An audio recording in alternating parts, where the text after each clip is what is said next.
नमस्कार। आज बात करते हैं नवरात्र और रामनवमी का अंतर संबंध क्या है। जब हम रामचरितमानस को देखते हैं तो गोस्वामी तुलसीदास जी की साहित्य रचना में शाक्त पृष्ठभूमि स्पष्ट दिखाई देती है। रामचरितमानस ही तुलसीदास जी की सर्वश्रेष्ठ रचना है और राम भक्त के रूप में तुलसीदास जी सर्वविदित हैं। इस ग्रंथ के वक्ता हैं स्वयं शंकर और परम उत्सुक श्रोता हैं भवानी उमा। ये केवल वक्ता और श्रोता ही थे ऐसा नहीं है, अपितु समूचे रामचरितमानस में इसी बात को सबसे अधिक महत्व दिया गया कि शंकर और देवी माँ भवानी श्री राम के सबसे बड़े भक्त हैं और मर्त्यलोक में राम भक्ति के प्रचारक भी वे ही हैं। तुलसीदास जी ने कहा है कि रामचरित ऐसी सुंदर कृति को स्वयं शिव जी ने रचा, फिर कृपा करके पार्वती जी को सुनाया। शंभु कीन यह चरित सुहावा, बहुरी कृपा करी उमा ही सुनावा। महेश ने रामचरित को रचकर अपने मानस में रखा और सुअवसर पाकर पार्वती से कहा, रचि महेश निज मानस राखा, पाई सुसमो सिवासन भाषा। रामचरित के बारे में जब पार्वती जी को आश्चर्य हुआ, कौतूहल हुआ, तो वो प्रश्न करने लगी शंकर भगवान से कि हमें श्री राम के बारे में आप सुनाइए। कीन प्रश्न जेहि भांति भवानी, जेहि विद शंकर कहा बखानी। तो इस तरह से शिव पार्वती के परम भक्त थे स्वयं रामचंद्र। वास्तव में ऐसा जान पड़ता है कि तुलसीदास जी ने जिस समाज में नए सिरे से राम भक्ति का प्रचार प्रसार किया, उसी समाज के अंदर उन्होंने एक प्रबल शैव शाक्त मत उपलब्ध कराया। शिव पार्वती के भक्तों में राम भक्ति को सहज ग्राह्य करने के लिए गोस्वामी तुलसीदास जी ने उमा महेश्वर को ही राम भक्त बना दिया। किंतु केवल उमा महेश्वर को राम भक्त बनाने के कारण शैव शाक्त जन समुदाय में कोई क्षोभ न हो, इसी चिंता से कवि ने फिर समन्वय साधन के लिए रामचंद्र को उमा महेश्वर का भक्त बना दिया। गोस्वामी तुलसीदास जी की धर्म तथा साहित्य साधना की केंद्र भूमि थी काशी, जो कि तुलसीदास जी के आविर्भाव के बहुत पहले से ही शिव और अन्नपूर्णा के धाम के रूप में प्रसिद्ध हो चुकी थी। दूसरा प्रसिद्ध देवी क्षेत्र विंध्याचल भी काशी से अधिक दूर नहीं था, 80 मील के लगभग होगा। इसलिए इस भूमि भाग के लोकमानस के विभिन्न स्तरों में पार्वती महेश्वर का प्रभाव होना स्वाभाविक है। उसी प्रभाव का परिचय रामचरितमानस में जहाँ तहाँ हमें देखने को मिलता है। बालकांड में गोस्वामी तुलसीदास जी कहते हैं, सुमिर शिवा शिव पाई पसाऊ, बरनऊ राम चरित चित चाऊ। शिवा और शिव का स्मरण करके और उनका प्रसाद पाकर मैं रामचरित का वर्णन करता हूँ। सपनेहु साचेहु मोहि पर, जो हर गौरी पसाऊ, तो फुर हो जो कहु सवे, भाषा भनित प्रभाव। यदि मुझ पर शिव जी और गौरी की स्वप्न में भी सचमुच प्रसन्नता हो, तो मैंने भाषा कविता का जो प्रभाव कहा है वह सब सच हो जाए। तो इस तरह से गोस्वामी तुलसीदास जी ने राम महिमा का गान गाया। सुमिर उमा ब्रस केतु, साधु विबुध कुल हित गिरि नंदन। हर गिरिजान कलयुग को देखकर जगत के हित के लिए सावर मंत्र समूह की रचना की। इन मंत्रों के अक्षर बेमेल हैं, न जप होता है, न ठीक से अर्थ समझ में आता है। इससे पता चलता है कि तुलसीदास जी के समकालीन समाज में शिव और पार्वती को अवलंबन कर बहुत से शावर मंत्रों का प्रचलन था। रामचरितमानस में हम देखते हैं कि पहले से ही शिव के राम भक्त होने पर भी राम के बारे में देवी को बहुत कुछ संशय था और शिव ने नाना प्रकार से देवी के संदेह को मिटाने की चेष्टा की थी। किसी एक उपाख्यान में है कि एक दिन शिव ने सीता विरह कातर रामचंद्र को वन में देखकर जय सच्चिदानंद जग पावन कहकर प्रणाम किया, फिर अपने मार्ग पर चल पड़े। उनके साथ सती भी थी। सती सो दशा शंभु के देखी, उर उपजा संदेह विषेखी। तब शिव को तरह तरह से राम के चरित्र का वर्णन और व्याख्या करके देवी का भ्रम मिटाना पड़ा। उस काल के शैव लोगों ने राम भक्ति को तुरंत अपनाया, पर शाक्त लोगों पर तब तक वैसा प्रभाव नहीं पड़ पाया जैसा कि होना चाहिए। तुलसीदास जी ने सती का अवलंबन कर संक्षेप में दक्ष यज्ञ और सती का शरीर त्याग वर्णित कर कुछ विस्तार से हिमालय और मेनका की कन्या रूपिणी पार्वती का जन्म, शिव के लिए उनकी तपस्या और अंत में पार्वती परमेश्वर का विवाह इत्यादि का वर्णन किया है। यह वर्णन सामान्यतः कवि कालिदास के कुमार संभव के वर्णन का अनुयायी प्रतीत होता है। कभी कभी तुलसीदास जी के मूल पद संस्कृत श्लोकों से इतने मिलते जुलते हैं कि ऐसा लगता है कि कालिदास के काव्य से तुलसीदास जी का प्रत्यक्ष परिचय था। शिव के लिए पार्वती की तपस्या और उनके विवाह के विषय को लेकर तुलसीदास जी ने एक अलग ही काव्य रचा था जिसका नाम है पार्वती मंगल। इस काव्य में रामचरितमानस की अपेक्षा कुछ विस्तृत वर्णन मिलता है। विषय वस्तु की दृष्टि से थोड़ा अंतर भी है। पार्वती विवाह के वर्णन में तुलसीदास ने स्वभावतः ही बहुत कुछ अपने समाज का ही चित्र खींचा है। पार्वती जी की तपस्या का कारण देते हुए उन्होंने थोड़ी लौकिकता का भी परिचय दिया है।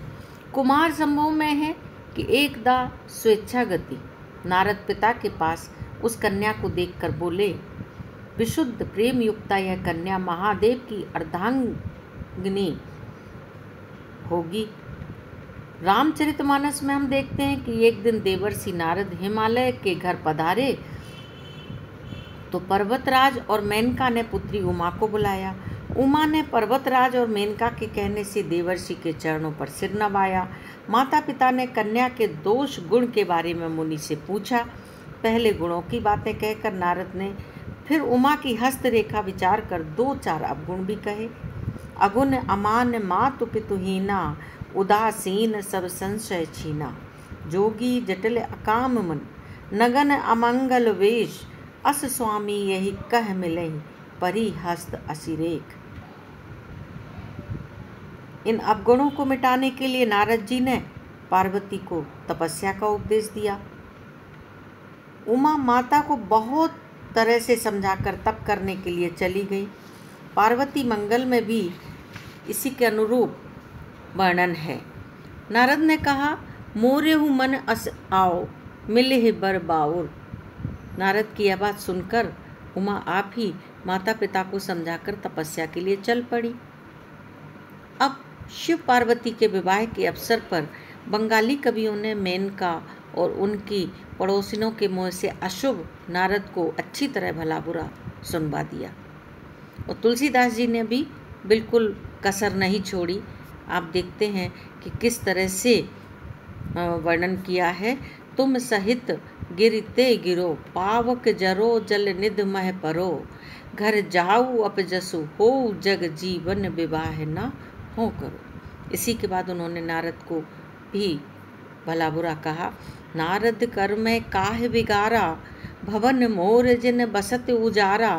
अस उपदेश उमहि जिन दीना, बोरे बरहि लाग तपुकीना। साचेऊ उनके मोह न माया, उदासीन धनुधाम न जाया। पर घर बाल घालक लाज न भीरा, बांझ की जान प्रसव की पीरा। तो इस तरह से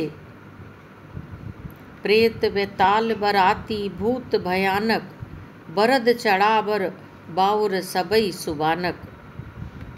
और पार्वती मंगल में हम देखते हैं कि बर और उनके बारातियों को देख करके गांव के बच्चे तक डर के मारे भाग रहे हैं, घर में घुस रहे हैं और इस तरह से बातें कर रहे हैं। ये सारी बातें हम देखते हैं। तुलसीदास जी ने विवाह के बाद माँ से पार्वती द्वारा विदा मांगे जाने का चित्रण बहुत ही करुणामय बना दिया है।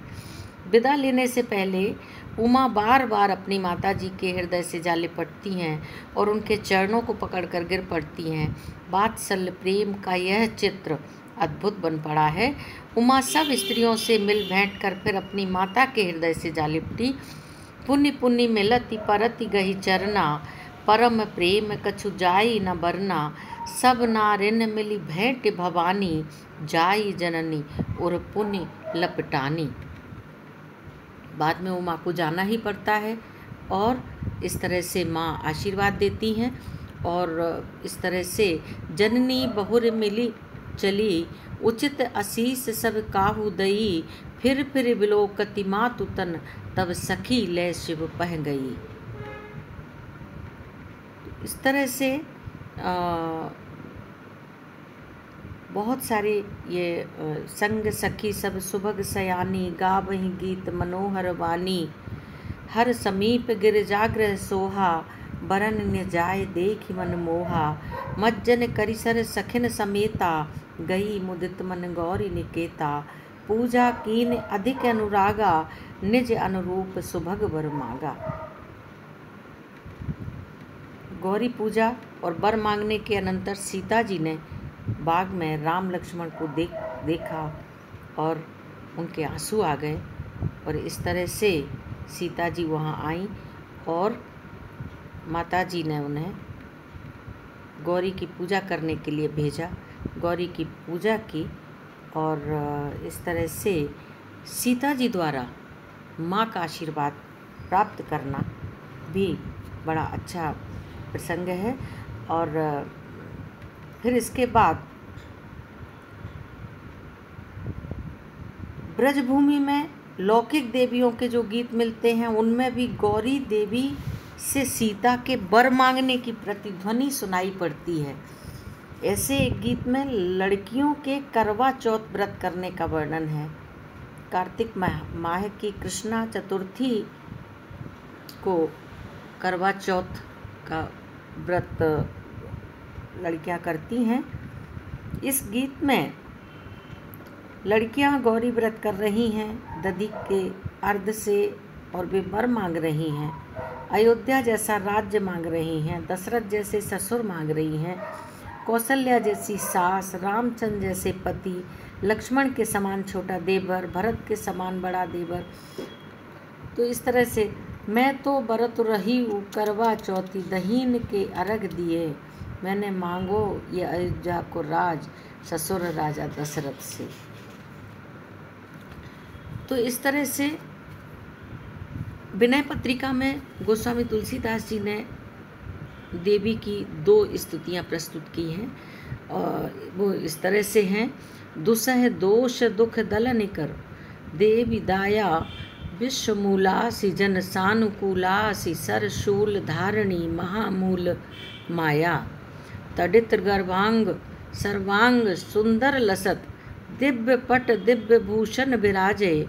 बाल मृग मंजू खंजन बिलोचनी, चंद्र बदनी लखी कोटि रति मार लाजे।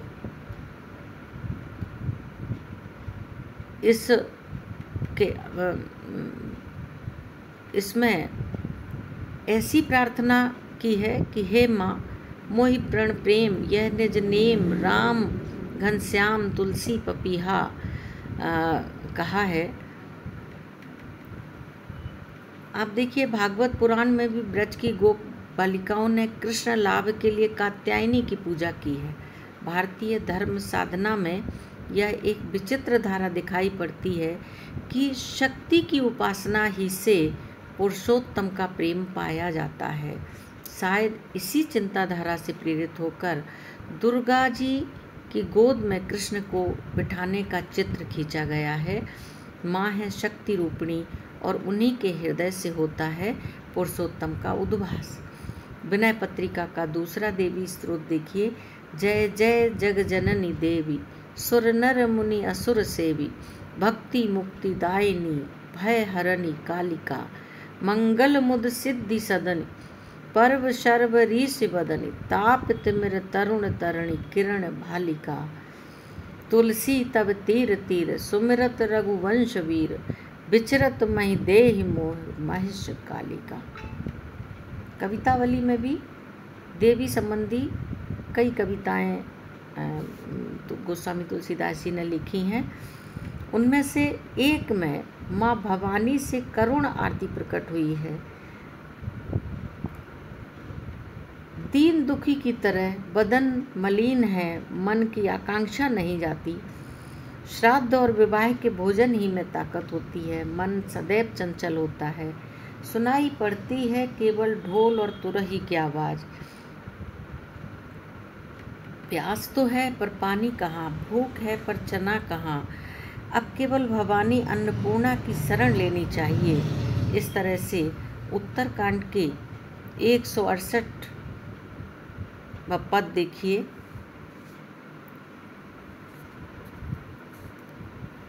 रचत बिरंच हरि पालन हरत हर, तेरे ही प्रसाद जग अग जग पालिके। तो ही मैं विकास विश्व, तो ही मैं विलास सब, तो ही मैं समान मातु भूमि धर बालिके।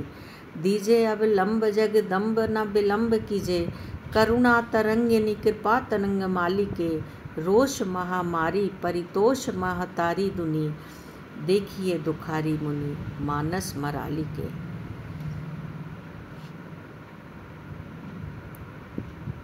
गोस्वामी तुलसीदास जी ने जानकी विजय नाम की एक पोथी लिखी है।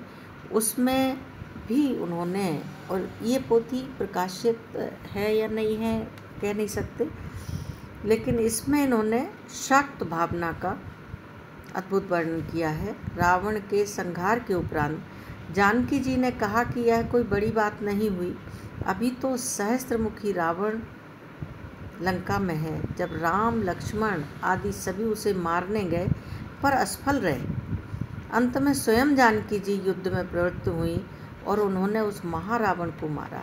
यही कथा एक लोकगीत में भी है। लोकगीत में यहाँ से आगे और यह और है कि उसे मारकर देवी जानकी राम को छोड़ कलकत्ते गईं और वहाँ काली के रूप में प्रतिष्ठित हो गईं। जानकी विजय की एक सीता स्तुति देखिए।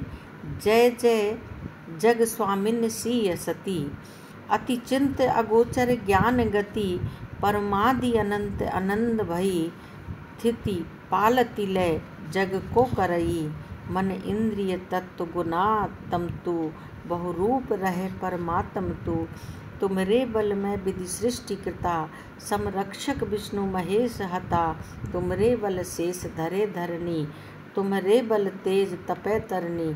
तुमरे बल बारी प्रवाह लहा, खल युद्ध विनाशन घोर महा।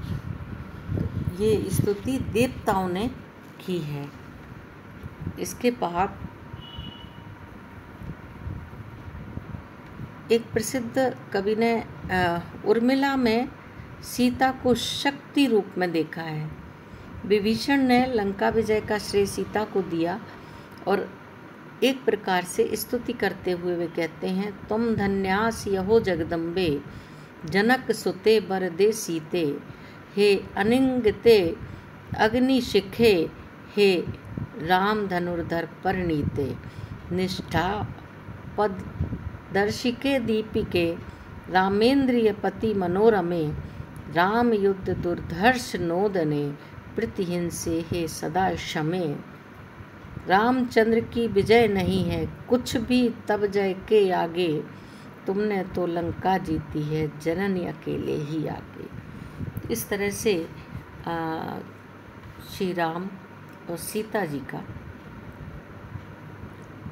शक्ति रूपणी माँ भवानी पार्वती और शंकर भगवान के साथ कई प्रसंगों में अंतर संबंध है। आगे फिर चर्चा करेंगे। ओम शिव।